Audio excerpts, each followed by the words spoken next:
What's good, everybody? Thanks for tuning in to another episode of Over Quota. I'm Jay Webb. Please don't forget to subscribe, rate, and review if you haven't already.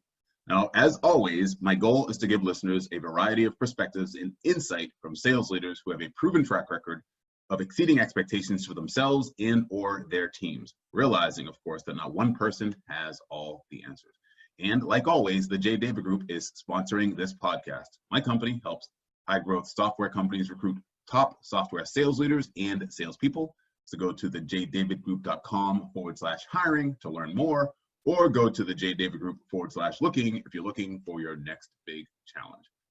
My guest today is Ryan Burke, and Ryan was referred to me by a couple of past guests that I had here on Over Quota, and his name had come up, and somebody was kind enough to introduce me. Actually, Erica Bizdell from Lego had introduced us, and we spoke, and I was super excited to get him on. He was the former SVP of International Sales for InvisionApp, which provides a prototyping, collaboration, and workflow management platform that allows product design and development teams to work together more efficiently and effectively.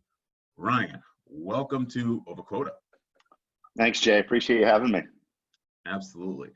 So let's just start there. Tell me a little bit about your role at InvisionApp, what your role was, and then also give me the backstory, the Ryan Burke backstory, Sure. as far as how you actually got there to begin with. Yeah, so a little bit of Ryan Burke backstory. Going back Boston guy, grew up outside of Boston, went to school in Boston, did the San Francisco, California thing for a few years. One of the few people in finance, stupidly enough, during the internet boom, and then got the tech bug, moved back to Boston.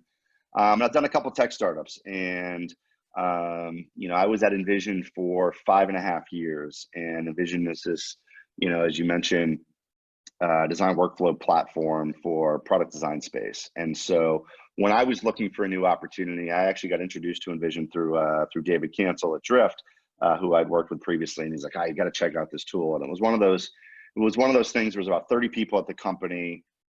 They just had incredible product market alignment. There was about 1,000 people a week signing up for their free product at the time. And so when I was looking for my new opportunity, I was looking for sort of the criteria around, where are companies, where are the signals of product market fit? Even if they haven't figured everything out, but they've got the signals of this product market alignment. I also wanted to find a company where, is at the front end of a particular category or is in sort of the category creation space. And Envision was really interesting because design at that point was just starting to gain momentum as, a powerful influence in the business context. Banks were buying UX firms and companies were hiring their first chief design officers. So it was really well positioned. So I joined, there was about 30 people. As the first VP of sales and customer success, built out sales CS team, operations, BDR function. For the first 3 years as SVP of sales. And then, then I took the opportunity when it presented it to move abroad. And so the last 2.5 years I've been living over here in London with my wife and kids, and anybody gets the opportunity to move abroad, especially with kids, don't even hesitate to do it. But it was an incredible journey to help build up the foundational go-to-market for Envision across Europe and APAC. Assignment recently ended, so I'm going to be moving back to Boston this summer, looking for my next gig. But incredible 5.5 years building it up from, I think we went from about 30 employees, over 800 employees, single digits revenue to over 100 million in ARR, $2 billion valuation at the last raised 350 million. And then, as we'll talk a lot about, it was one of the largest fully remote companies in the world. So from day one, there was never an office. So obviously interesting and relevant in today's world. Extremely relevant, which is why I'm even more excited to have you on than I otherwise would have been, just because it's so relevant. Had you done anything like that before in terms of building up an international team? I was at a company called Compete in Boston for years, and short answer is no, not really. I had a small sales presence in the UK and then in France, but nothing like this where it was, an incredibly fast-growing US-based SaaS company that was looking to expand international. So I moved over we had people sprinkled all over the world, but from a go-to-market perspective, I helped build a team from 0 to, I think it was like over 65 across Europe, team in Australia, some folks in India and Singapore, and across sales, customer success, marketing, operations, finance, and legal. So it was an interesting and new challenge, but it was a lot of fun. And I want to get into what you had said, which is a fully remote team. So again, InvisionApp was fully, or is fully distributed. Yep. And tell us more about that in terms of the Sure. whys and hows, in terms of how you're able to do that. Yeah, I mean, to be honest, it was one of the biggest concerns I had when I started. And, a lot of people think, yeah, remote can work, but not really for sales teams. And so when I joined, I'd sort of negotiated with Clark, the CEO founder, to open up a Boston sales hub. And he was like, go ahead, if you want to build it. I had the commercial real estate folks all over me. I was doing office tours, but ultimately didn't want to build something that was, not aligned with the overall company culture. And so, ended up going fully remote. And, there's some pros and cons to the remote. I'm not going to say every team coming out of COVID should be fully remote. And, but I'm definitely a convert. It's going to be hard for me to go back to a big office environment, even though I was always sort of an office person, the high fives and ringing the sales bell and all of that. I was always big on that stuff, but I really like the personal balance as well. Yeah, it's got to be tough, which is exactly what you just said, for someone who is, traditionally an office person, likes the collaboration, the high fives, the camaraderie, those types of things, from going from that to all of a sudden you're not able to, even if you want to, you can't really, walk into an office and, just talk to somebody, give them a high five, or, even walk down the street to go grab some lunch, right? Or dinner, or a drink after work. Yeah, you've got to be a lot more forced. I mean, it comes down to, for better or worse, I've always been sort of the culture guy. And so you've got to be a lot more, intentional in terms of how you create those moments, making sure at the beginning of every meeting, you've got a couple minutes just to catch up, or setting time apart, or setting up, processes and functions to make sure you're interacting with people in a social setting that maybe you wouldn't normally interact with, or you would bump into. And so you've got to be a little bit more intentional, but it can be done. It can definitely be done. It's kind of like romance after you're married. Yeah, exactly. I'm not touching that one, but yeah. Especially when you have kids, right? You got to be more prescriptive, I guess.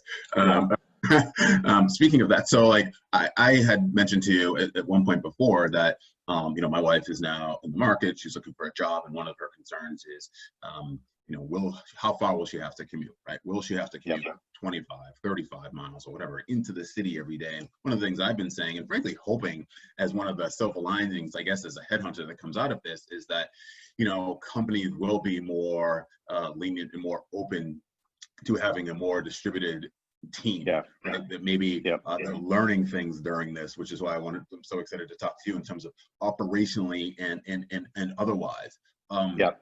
And what I've been saying is that if companies have been learning to get and be more productive, then it's going to help me as a recruiter, because now as I talk to candidates, I'm not going to have to worry about the candidate being 50 miles away if they can still get the job done from home. And my wife's the same thing. She doesn't have to go into the office and still get it done. But for those that are reticent, as you were to begin with InvisionApp, help them and help me, help my clients, I guess, get over all this in terms of how to put something into place to make sure that they are still productive. And I know something that you call the 3 C's. Tell me about what those 3 C's are.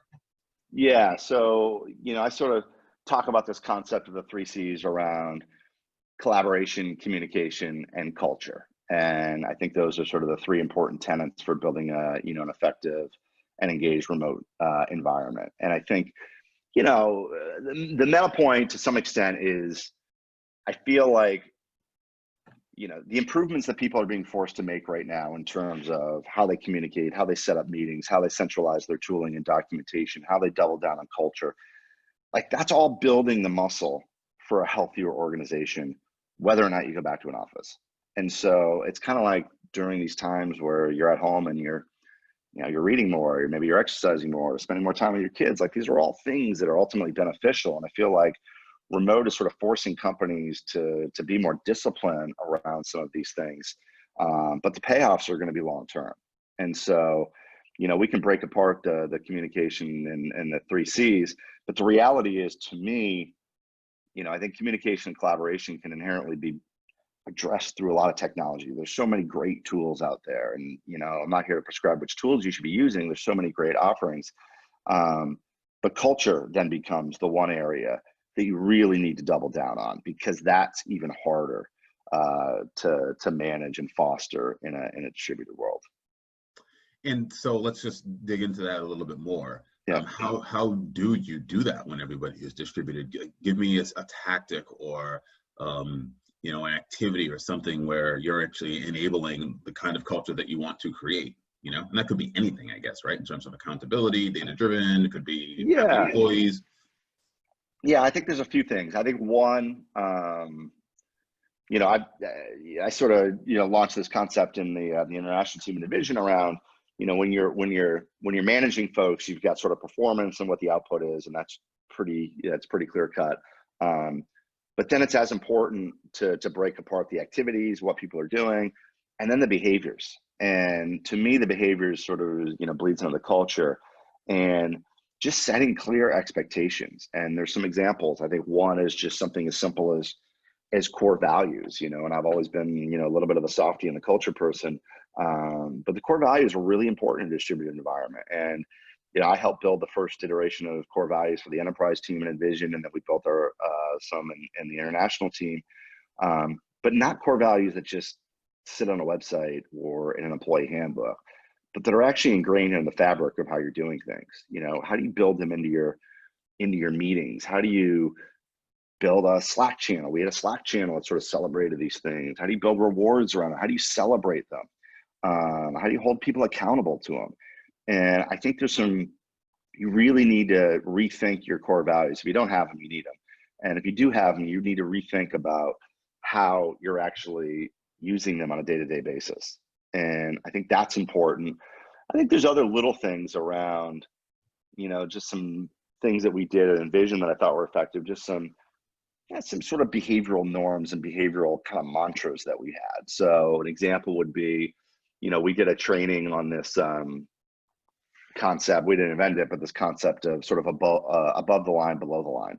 Mm-hmm. And it's a representation basically of your mental state, but it was almost a qualifier. I mean, we've had stickers and below the line, above the line, whatever, but you could come into a meeting because you haven't talked to somebody or seen them maybe in a few days. They come into a meeting, you have no idea what their emotional state is. And so it was sort of a safe word to say, hey, you know what? I'm below the line. I'm just not in the right frame of mind to be having this meeting. And that was okay. And so giving people a little bit of the security and the safety around their emotional state was really important. Or other things as simple as we had a concept of what was it? The bad version. And so you always talk about, water cooler talk and all of that. And we had this concept of bad version, where basically it was a safe word to say in a meeting, I don't know the answer, but bad version, here's my idea, X, Y, or Z. And, it helped sort of give people a little bit more freedom to just throw ideas out there and foster that, brainstorming. And I thought that was really effective for being a little bit more, proactive on people throwing out ideas. Yeah, and it's a great way to communicate too, right? I know in sales, they'll call, in Sandler sales, they call that going not okay, right? It's kind of like, except it's on you. It's like, hey, you know what, maybe this is a dumb question, and it's just sort of frames the conversation in a different way. And sort of gives, and to your point, it gives the other person on the other end room to sort of breathe a little bit and say, I don't want to come just attacking you and invading your space if you're not in the right mental space or headspace in order to do that, Yeah, exactly. We had another concept. I think, one of the things in a remote world is being intentional around feedback. And, on one hand, it's actually pretty good when you're doing these virtual meetings now that everybody's doing, because you can have the chatter, and so you can get real tangible feedback versus somebody just nodding their head in the meeting or clapping their hands at a conference or something. You actually get tangible feedback. People are then putting it in the chat and you get tangible feedback. And we had this other concept that we used. It was basically around diamonds and spades. And so there was this whole concept, that I've heard of it, but it was basically, using the cards analogy where, red was positive and, a heart was something that was like, hey, great job. Or a diamond was great job. I really like this, something specific. And black was the same, where, spades was something constructive but specific. And, so we always had this concept of diamonds and spades. So after a presentation or a QBR or whatever it was, everybody had to go around and give somebody one diamond and one spade. Something positive, really specific, and something constructive, really specific. Yeah, and those are things that people might not otherwise have been forced or even apt to do if they were all sitting around in their office and those types of things, sitting across from each other, right? You just aren't operationally, you're not even thinking about that, but yet what you're describing is the better way to go in most cases, Yeah, because you set that expectation up front too. So people are paying attention a lot more, right? Because they know they're going to get, right. At the end of that meeting, they're going to be asked to give a diamond and spade for everybody that presented. And so, you set the expectation, you drive a little bit more engagement. And so that was incredibly productive in fostering that feedback as well. What about creating a culture of accountability, which I feel like operators and managers are probably most concerned with, right? In terms of, just their sales teams and their organizations. So how do you drive accountability with such a fully distributed team? Yeah, I mean, obviously in a sales organization, the numbers you can't hide. But breaking apart the concept of sort of the behaviors and the activities, well, there's accountability on the behaviors, right? Make it part of your performance discussions. How are they upholding to the values? What are examples of those? And so holding people accountable to those behavioral expectations is one thing. And then we did a lot on sort of these activities as well. And so we had this, we sort of adopted this concept of leading indicators that we rolled out internationally, which were, breaking apart, looking at somebody's number at the end of the year and then breaking apart all the things they had to do basically daily and weekly. And so many folks bristled and said, you're policing me or micromanaging. But it's more around how do you build those data points and insights to identify coaching opportunities, because coaching is one of the most critical things that sometimes can be, deprioritized in a remote world. And so if your emails aren't converting to meetings, let's go through your templates. The meetings aren't converting to opportunities, let's go through the talk track, whatever it is. But breaking it apart, because the other part, and that helps you build accountability around those activities. Because if somebody's hitting their not hitting their number, but they're doing the right activities and exhibiting the right behaviors, that's a very different conversation than somebody that's not hitting the number, but also not hitting their behavior, their activities or their behaviors. The important thing, though, I think on the activities and the behaviors is being prescriptive. Because again, like so many folks are coming into this remote environment and they don't know how to operate, and they don't know how to do things as simple as manage their time. Like I'm terrible at managing my time. And, being very prescriptive, especially to less experienced folks. How much time should you be spending on admin, reporting, customer meetings, self-development, like making sure you have time dedicated to, self-improvement. And so being very prescriptive about that. And then, on those leading indicators, which were very effective after some initial turbulence, but became very effective, but then also boiling those up to the managers. And so my management team, we had leading indicators. And so those were more around, and those were bottoms up driven. They defined their own and presented them. How many coaching calls are you going to be on per week? How many career development calls are you going to be having a quarter? And just making sure that those are documented and managed to, because your time is so much more scarce almost in a remote environment. And so being prescriptive around what your expectations are, and how you're going to measure and hold people accountable for ICs and managers alike. Turbulence, you mentioned that. I can't let that go without following up on that. Talk to me a little bit about some of the turbulence that. Yeah. So turbulence was all relative to change management. I think it's it's a little bit more of an issue in a remote environment where there's not a lot of maybe just chatter around changes. And so change management is really delicate in a remote environment. And so instead of just throwing out things like leading indicators or new policies on documentation, like really articulating the why beforehand, making sure you've got people bought in on the why you're doing it. And so, there's all these concepts about it, but before you roll out the what, like really focus on that why. And so I think in a remote environment, sometimes it's too easy to just say, hey, this committee came up with this new program, let's launch it to the rest of the team, without telling them what it's all about, what the benefit is going to be for them personally. And so you really have to, we did management training on change management, read some books on change management. But you've got to really double down on articulating why you're making changes when you're rolling them out into sort of an echo chamber of a remote environment. So important. I read this book once called Persuasion, The Art of Influence by Robert Cialdini. I don't know if you read that book, but I bought it because it was a marketing book, but it really goes all across the spectrum of life. Like, for instance, I use that part about the why, raising my kids, right? Because everybody wants to know, and it's a weapon of persuasion, that why that you just mentioned, right? Because once people know the why, and everybody knows about the Simon Sinek and all of that in terms of like understanding your why, but I think it's more important, to your point, to make sure that people know why there is a change coming, and they understand that. And so one of the things is that if you want your kids to do something, they're going to ask why anyway. So you might as well just say, brush your teeth because, and it's personally, I think anecdotally, it's worked more so than not when they understand the why. So to your point about sort of getting people bought into your vision or the particular culture of accountability, I think that's really, really cool and important.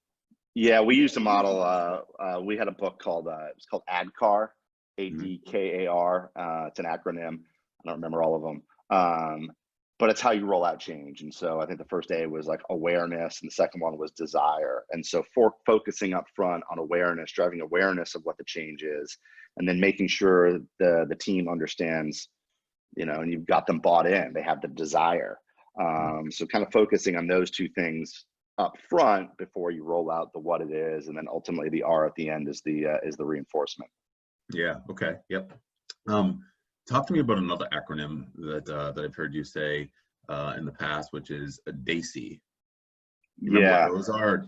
Yeah. So that's just that's a project management framework, and again, it goes just at the overall concept of, documentation is just the lifeblood of a remote organization, and with people all over the place, different time zones, whatever, like the documentation is just incredibly important. So DAISY is a fairly standardized project management framework, which basically just defines the four categories of people involved. And it was the driver, the owner, it was the D, the approver is ultimately the person who signs off on it, the contributor, all the folks that are sort of involved, and then the informed are the people that know about it as well, or need to know about it. And so it's like, who's the one owner, who's ultimately going to approve it, and who else is involved, and who's it going to. And so there's just like a framework you can set up for any project and say, hey, you're going to be on this project, you're going to be the driver, you're the approver, whatever it is. But at least it was just a standardized format, so you knew, ultimately who was accountable when you had a new project rolled out. And talk to me a little bit about how the data that you just alluded to, and frankly, documentation being the lifeblood of an organization. If I'm way out here in Melrose, Massachusetts, and somebody else is, across the country or across the world somehow, and I'm documenting something, and perhaps, obviously we've got many technologies and channels to put it into, but how do you break down those walls, so to speak, of so that people know where the information is to be able to access it? Yeah, I mean, I think there's a couple things. I think one, there's just a general there's a general need for sort of auditing your different software in a remote world. Like, even in Envision, with people spread out all over the world, you had one team using, Trello, one team using, Asana, whatever it is. So I think you need to audit. I think now is like a great time in sort of the current environment to audit all of the tools. And there's tools out there, Blissfully or whatever, that can audit your internal SaaS stacks, and then consolidate them and drive some discipline around the documentation and put like formal SLAs in place in terms of how you should be using certain things. Even things as simple as, when should you be using Slack versus when should you be using email versus when should you be putting something in an internal wiki? Like, those are all incredibly important. And there's different ways to do all of that. I mean, I think, Envision, the engineering team was really good at, they would sort of publish blogs when there was a release or an update, in sort of language that everybody could understand. And so there was a central place where you could always go and say, hey, what was the context for this change? Where are we on it? And that was really powerful. And so you had sort of this, centralized internal repository for engineering updates. And I think that's really important across every department. How prescriptive was the sales process from top to bottom, so that everybody understood, where they were on the field, so to speak, and that management understood where, their salespeople were on the field? Yeah, I mean, it varied. We had sort of a living and breathing document around kind of rules of engagement. And so the rules of engagement were expectations for each role. And the way that you should be building that in your sales process is, looking at that customer journey. So the customer journey was different for us based on the segment, whether it was strategic or SMB or self-serve, whatever it was. Looking at all of those touch points across that customer journey, and then building your process and your motion, whether it was, the BDR or marketing to BDR to AE to CSM. What are the touch points? What are the transitions? What are the measurements? And what's the comp? And so, really making sure that you had that crystallized in sort of a formal, document that we had in our rules of engagement. That was really important for us in the motion. From a management perspective, one of the things that we built is I had this framework around operating principles, and it was nothing earth shattering, but it was basically team and talent, operational efficiencies, and customer value. And every one of my managers, we built that into the cadence of our meetings, our updates, but everybody knew from a prioritization standpoint that anything they should be doing, at least that quarter, should fall into one of those three categories. And how are you investing in your team, hiring, career development? What are you doing to improve processes across the team? And what are you doing to exhibit and demonstrate value that you're delivering to the customers and the community? And so being really disciplined around having those types of pillars helped us frame everything, because then we could build OKRs under them. You could document everything under each one of those. But I think that was a really productive framework for us that gave us some discipline and structure. How about reinforcement? Was that part of it, or what tools did you use, or methods, or maybe you had SLAs around reinforcing the behaviors that you wanted to drive? How did that work? Yeah, I mean, there were on the behaviors, I mentioned in performance development, that was just an expectation. And, we used Culture Amp and Zugata as sort of our platform for two-way communication with the company, and also the performance development side. I mean, even little things. I mean, we had, there's a little tool out there that I really like called Bonusly. And shoot, we used it from day one at Envision, and it is incredibly vibrant, where basically everybody at the company gets, I don't know, it's like $30 a month, or managers maybe get a little bit more, and it refreshes at the end of the month. And so you go to zero at the end of every month, so you have to spend it. And it's just little micro rewards. And so in a remote environment, you don't get those high fives or the pats on the back. And so there was a Slack channel that was basically set up, and then we would hashtag it for the particular values. But even as little things like, hey, Jay, you nailed that podcast. Here's $3. and then somebody else could pile on. Or you did great in that customer meeting. Thanks for the help on that presentation. Hashtag whatever the value is. And it was boom, boom, boom, boom, boom, you know, machine gun fire all day. These little micro rewards, and it goes to the whole company so everybody could see. And then the money adds up. I mean, people are buying like freaking Pelotons and Xboxes and stuff with the money. You can, you know, use it for Amazon or trade it in a number of different things. But you've got to be a little bit, you know, explicit and overt with those types of visible things that will give you that culture of reinforcement. But it also drives accountability. Like, nobody wants to not be, you know, getting bonusly and visibly up there. And so we drove accountability on that. And then we drove accountability on, you know, we would make sure that we knew that we were measuring our team based on the behaviors, the activities, and the performance. Like, even if you were hitting your numbers, but you weren't exhibiting the right behaviors. You know, we had one that was all about go getting and go giving. And it was giving back to the community, the customers, but giving back to the team. So even if somebody in a remote environment was crushing the number, they needed to be giving back. Like, what were they doing that was successful? How do they overcome a certain objection? How do they win this particular client? Like, we were always managing our team to, how are you sharing what you're learning? And that was really powerful for us to sort of hold people accountable, to just build that in around these behaviors, these activities, and the performance.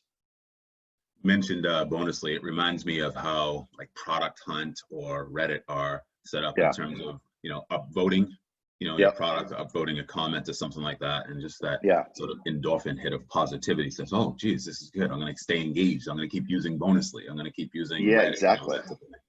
Exactly. Yeah, that's fantastic. I want to talk about collaboration. We mentioned tools, but I want to talk about it in this way because I found this very unique, and I heard you speaking about this once, which is how you used Slack internally as it pertains to housing. And I think for a fully distributed organization, I think this is obviously relevant. Tell us a little bit about that. Yeah, well, it's funny because Envision was really work from anywhere. It wasn't work from home. And, you know, you had people that, you know, were traveling the country for a year, or people were moving to crazy places. We had one, you know, head of design on the team that, you know, had this super tricked out trailer. And so you could work from anywhere. But, you know, a big part of it was also, so we had the Slack channel that was basically a house swap channel. So it was, hey, I've got a flat in London. I'm going to be traveling for a month. Does anyone want my place? And people would be all over it. I'll take your place. You want my place in Toronto, or you want my house in Puerto Rico, or whatever. And people would sort of trade places where they're living. Obviously, that's a little bit hampered now. But it was interesting. It was just another sort of vibrant element of a work from anywhere culture that I think people really responded well to. But, you know, the work from anywhere component was interesting, and it was a privilege, but you had to make sure that people were there, like, for the right reasons, you know, and you didn't want somebody just to say, hey, I'm traveling the world, I want to work at Envision. It had to be, I really want to work at Envision. Oh, I may go do some travel, you know, like, the reasons need to be the right reasons. And so we would measure, you know, in a very detailed fashion, people's productivity, you know, regardless of where they were. And, you know, I had some folks on my team in Europe that, you know, they went and rented a house in south of France for like a month. And I was like, uh-oh, this is going to be a disaster. You know, 3 young BDRs. And they understood that it was a privilege. And, you know, I actually measured their effectiveness. They were actually more effective in that month in terms of their output and their metrics than they were previously, because they understood it was a privilege. And so they really put their time into work. They enjoyed living in the south of France, and it was great. But it was a little bit more of a byproduct than it was, you know, the major focus. Their focus was still Envision. Yeah, that's interesting. It's kind of like when you said that, it reminds me, I don't know if have you been watching The Last Dance at all? Did you watch that? Were you a big? I have, yeah. I've seen half of it. So did you see the part when Dennis Rodman goes to Las Vegas? Yeah. Yeah, and then right, and then it's a whole thing. But then he comes back and he has a great game and a great, it's just one of those things where Phil Jackson, speaking of culture, understood sort of how to manage multiple personalities and have a certain baseline that they all came back to, which was Yeah. when you're on the court, you're fully present and you're Yeah. ready to go. Yeah, exactly. Interesting. I want to go to culture now, which is obviously something that I know that you're big on. Yep. How did you screen for culture there, having the right cultural fit, right? Having somebody that's not just wanting to come to InvisionApp, frankly, because they are remote, right? What other things did you look for or talk to your management team about in terms of who to hire and why they should be hiring them? Yeah, it's tough, and I think we had to redefine sort of our profile and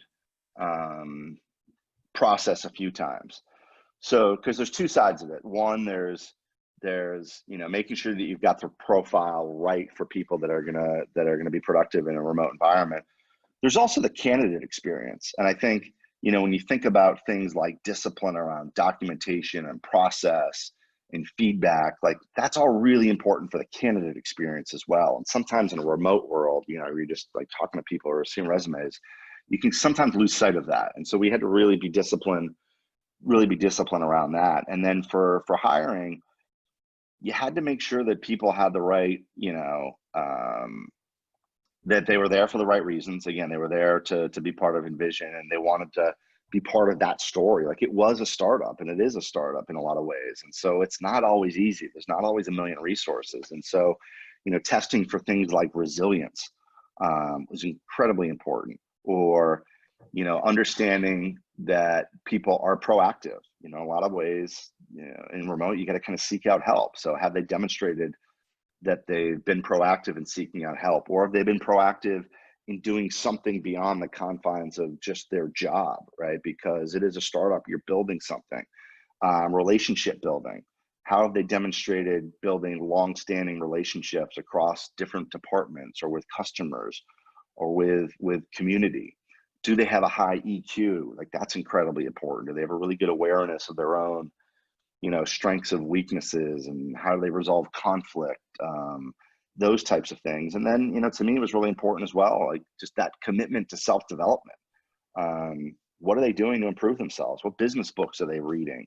What courses are they taking on the side? All of those types of things give you signals into the type of person that is going to be successful in a less restricted environment. Time management obviously is one that's a little bit more mechanical, but how do they spend their day? How do they structure their day? And obviously you can coach and help people along those lines. But those are the types of things that I think become increasingly important in the profile of folks in the remote world, not just salespeople that hit their numbers somewhere, because that's part of it. But it's, do they have the the high EQ, the proactivity, and the commitment to things like self-development and building relationships.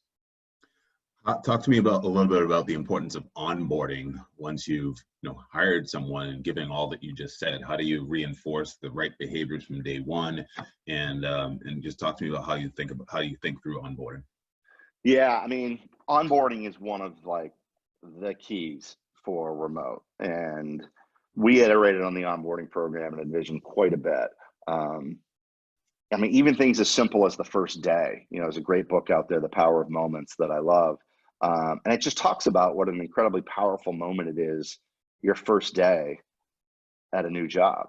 And so you think about that, and then you think about it in the remote world. You're waking up by yourself, nobody to talk to. Like, that's a moment. And you need to really focus on that, whether it's swag, talking to the CEO, celebration video, well, I don't know what it is. But make sure that you're focusing on that particular moment of their first day of work. And then I think from an onboarding perspective, so many onboardings today are, hey, go watch these 10 videos and read these 9 blogs, whatever. And you're like, all right. So onboarding, like I said, we iterated quite a bit, and there was a central onboarding function at Envision, employee handbook, tools, whatever. And then we built one for our sales team that was basically a 90-day program. And back to that prescription, when people don't know how and where to be spending their time always, be very prescriptive in literally laying out their first 90 days and making sure there's forced elements of interacting with people they wouldn't normally interact with, setting up an onboarding buddy, you know, social elements to it as well, but then also check-ins, because again, especially with a remote environment, people might be a month in and they say, hey, am I ahead of where I'm supposed to be? Am I behind? And so being really explicit with the managers around making sure that you have those checkpoints, and then whatever level of benchmark you want to provide to know whether it's certifications or whatever it is, but so you can give people some indication of how they're doing. And so, you know, to me, I would say a 90-day program, monthly check-ins with some measurements to give people insight into how they're doing. I heard you say over-invest as well in onboarding. I believe, was there something where you would offer $500 or something like that for setting up a home office and that type of stuff?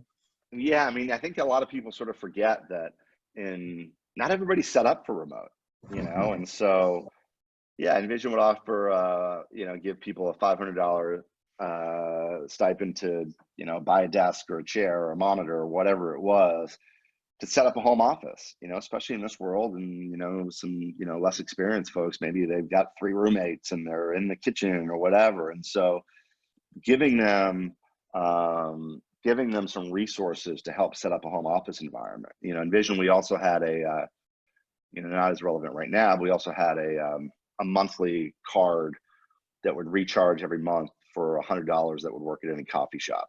So you could go out into the world and, you know, be set up to work someplace. We started out with unlimited Starbucks cards, which were great until some folks, not to be named, realized that you can use Starbucks for buying groceries in certain places in San Francisco. And so we had to put the cap on that pretty quickly.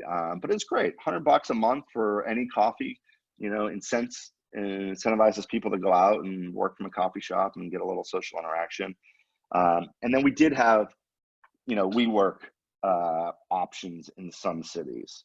And to be honest, the WeWork stuff was a little bit more of a recruiting tool, because so many folks that you're trying to get from, you know, some of these companies where they've got the ping pong tables or the whatever, Margarita Fridays, they're like, oh, I need to be around people, blah, blah, blah. And you're like, all right, well, you've got this WeWork.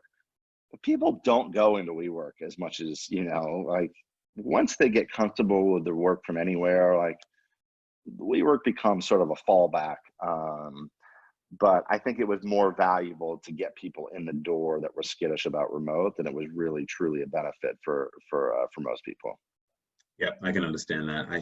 You know, some of the remote territories, that I recruit for do that as well. They have the WeWork specifically for that, right? So people can go and feel like there's a place to go and that they belong and there's some sort of connectivity with the rest of the company. Tell me a little bit about, you mentioned relationship building earlier, and as this pertains to culture, I've heard it, you mentioned it a couple of times, which is delicious empathy. Oh, tell us about what delicious empathy was. Yeah, this was there's a couple things on relationship building. So delicious empathy was actually a program that our CEO founder had launched. This was in a pre-COVID world where because we were distributed and wanted to incentivize people to get out and meet with customers and community, anybody at the company had the ability to take a designer, you know, our sort of core product leader, our core persona, take them out to dinner or lunch once a month and expense it. And the only rule was you weren't allowed to talk about Envision. And so it was, how do you build that empathy and connection with the customers and the community? And so that was really valuable, because in a lot of ways, you know, salespeople are out meeting with customers all the time, but maybe, you know, a support person or an engineer and, you know, wherever they live, they're not interacting with customers as much. And so giving them the incentive to find a personal friend or a connection or somebody in their community that is a designer, and just taking them out for lunch and understanding their world. And that was incredibly powerful. And so, you know, when we did do face-to-face, we prioritized our face-to-face as much with our customers and our community as we did with the employees who, even through a digital format, you're still interacting with, you know, pretty frequently. Yeah, that's really cool. That's really cool. And again, hopefully we'll get back to that as well, where we actually can take people out and meet face to face for those types of things, you know? Yeah, because we would still do, you know, we would still do quarterly, you know, management offsites, because the one thing about being remote and relationships is you have to establish trust, because if you want to have candid, difficult conversations with somebody, you have to be doing it from a place where you both trust each other. And it's hard to build that trust sometimes in a remote world. And so we would get together on a quarterly basis and do these, you know, vulnerability exercises or whatever it was. And you're going to be forced to do that in a remote environment, at least now for the short term. And so you've got to figure out ways, whether it's the values or these safe spaces or these trainings, to figure out the forums to build that trust. Because if you're in a startup environment or any environment where you're going to need to have candid and difficult conversations with people, you've got to make sure that it comes across the right way. And the only way that you can do that is through trust. Because even in a remote world, it's like simple things like tone. You know, you send somebody a Slack and you're like, the hell did they mean about that? You know, why are they saying that to me? You know, and you immediately go to this negative place if you don't like it. And so even some things as simple as, you know, be so overly sensitive to your tone in your Slack. And if you're on the receiving end of that, like, instead of letting it fester, like, immediately drop them a Zoom link. Hey, just to clarify, can we jump on the phone real quick? Jump on a call real quick. And because that type of stuff sometimes can fester in a remote organization if you don't have the trust.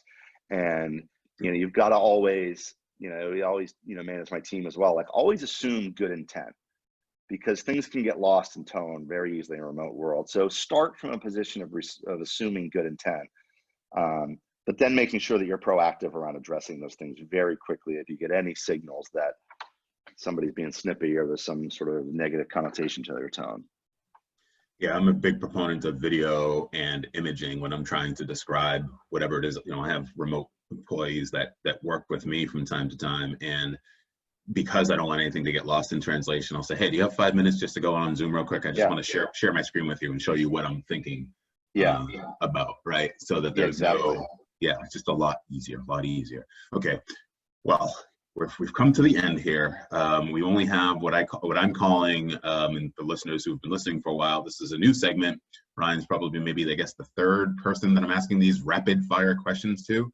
And Ryan, by the way, has been extremely kind with his time. Not only did we speak before this to get to know each other and for me to give him a sense of what this podcast is all about, but we actually started this interview before this one that you're hearing, and about 30 minutes in, I realized that I had not been recording it, and he hasn't. You can't be more kind and more patient than Ryan has with me today. So I was gonna drop it at the end, Jay. I wasn't gonna be kind and patient at the end. I was gonna nail you at the end with that, but I'm glad you brought it up. See, there you go. That's pre-framing, right? I pre-framed it. Now you can't. Now if you do it now, it's a little bit harder, right? Yeah, it's like 8 Mile. Yeah. Exactly. That's right. That's right. Classic. All right, here we go. Ready for the rapid fire 5. Your favorite sales enablement tool is what? Ooh, I was a pretty big fan of Chorus. I think in a remote world, just having the ability to sort of, you know, coach people through sort of the video recording, I thought that was really powerful. Awesome. And the one thing that you do that helps you stay productive and focused? You know, I've started doing sort of a daily journal every morning. You know, it's sort of your typical cheesy framework around things you're grateful for, things you're gonna do on a daily basis, and one positive note that you send to somebody every day. And so just that framing every morning has been pretty effective for me. Just one follow-up question. Do you keep it on your iPhone? Do you have a journal book specifically, or like, what do you? I did have a journal book about a year ago when I started it. The 5 minute, whatever. It was an actual book. Yeah. But now I just use a Google Doc. And so every Okay. day I've got a Google Doc and I've got the format already set up and I just populate everything in there every morning. Cool. Okay, good. Best strategy to help, strategy or advice for helping others find a job? Yeah, I mean, I think that there's a couple things. I think one, focusing on like the types of companies that you want to go to. Like if you can, come up with your criteria, whether it's a category creation play, bottoms up moving into the enterprise like Envision, or, a certain stage. I think those are really interesting. I think another thing to do is once you find that, go look at all the top VCs and figure out where they're placing their bets. Like if you want to go on a startup, like there's no better place to start than, some of the top VCs. They've done their due diligence clearly on these companies. And if they're getting, significant checks from, tier 1 VCs, like that's a pretty good signal. There's obviously going to be a lot of risk in any startup, but I think that's a good way to sort of de-risk some of the startup opportunities out there. How do you stay motivated, or what keeps you motivated? I've always been, my superpower has always been around building teams and culture. And so I get motivated by, at Envision, like I'm really proud of sort of the management teams that I built there. And I've seen a lot of the folks there go on and do incredible things. And so I get really motivated about, helping folks build their story. If anybody Envision, right now would be rolling their eyes, here goes Burke about building your story. But like, that's really motivating to me because I feel like every new job is an opportunity to help you build a chapter in your story. And I'm interested in helping people and motivated by helping people build their story at the company that I'm with, but then building that story that takes them to their next opportunity as well. And so what are they doing to enrich themselves, to develop themselves, even outside of just hitting the numbers as a salesperson, to build that story? And that's really sort of rewarding for me and motivates me. Awesome. And for those who may have lost count, this is number 5. I'm actually going to change this question a little bit, which is, I would normally ask if you're hiring. In this case, I'll ask, what are you looking for next in your next opportunity? How will you be evaluating? And then how can people get in touch? Yeah, no, I appreciate it. Obviously, the remote thing is a hot topic right now. I've been doing some consulting on remote. So I've got a website, ryanburkeremote.com. If anybody wants to get in touch or wants to do a workshop, I've got workshops set for, senior management, for sort of first line managers, and for individual contributors and different programs for each. And so, yeah, and then, I'm doing some consulting on the side. I'm in no real rush going through an international move going into the summer. But again, I'm looking for a place where, there's those clear signals of a product market fit. There's clearly an established need in the market. It's still in the phase where it's building the team and building the culture, and they haven't figured it all out. And it's the right team. I mean, I'm old, man. I can't do this unless it's a lot of fun. And so, yeah, I'm looking for opportunities that sort of meet those criteria. So says the culture guy, looking for a lot of fun. Yeah, exactly. Exactly. There you go.